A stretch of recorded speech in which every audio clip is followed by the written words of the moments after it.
Saya rasa kosong dalam diri. Dok sedih, dok gembira. Macam mana nak atasi penyakit kemurungan? Baik.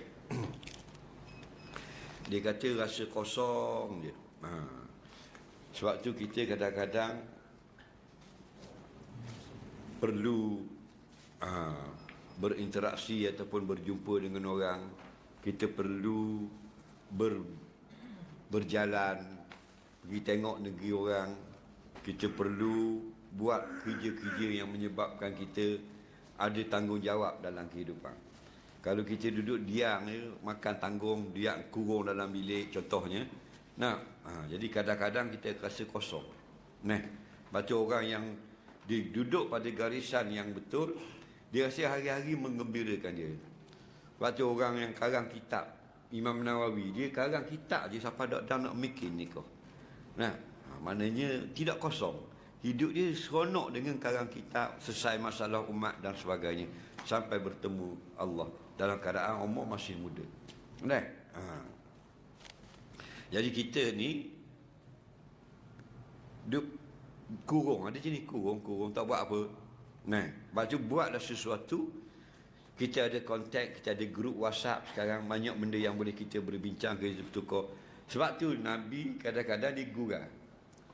Pasal hidup kita ni tak ada serius sangat. Nabi dia gurau. Dia buat gurau, siapa suka orang. Dia buat gurau. Cuma apa yang Nabi tunjuk, perbuatan-perbuatan yang rutin dijadikan sebagai adat kebiasaan manusia, dia tidak berlebih-lebihan. Kalau Nabi gurau, dia prank orang, tak dapat berlebih-lebihan. Nabi gurau orang, berjenaka, dia nak suruh orang gembira saja. Begitu juga dengan menega. Nega tak sampai lebih sampai nak lebong tu lebong ni menega sangat. Jadi isikan dengan apa yang kurang dalam kehidupan kita. Nombor satu, hal akhirat dulu. Contoh Nabi kata dalam sehari semalam, kalau kita baca Quran 2 helai, maka kita tak termasuk kalangan yang lalai dah.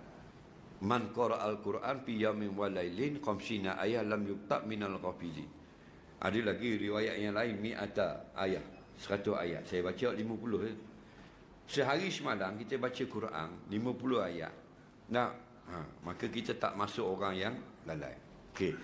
Ada tak kita pengisian baca Quran? Tak ada. Maka isikan. Kurang-kurang dia akan menghilangkan rasa kosong tadi.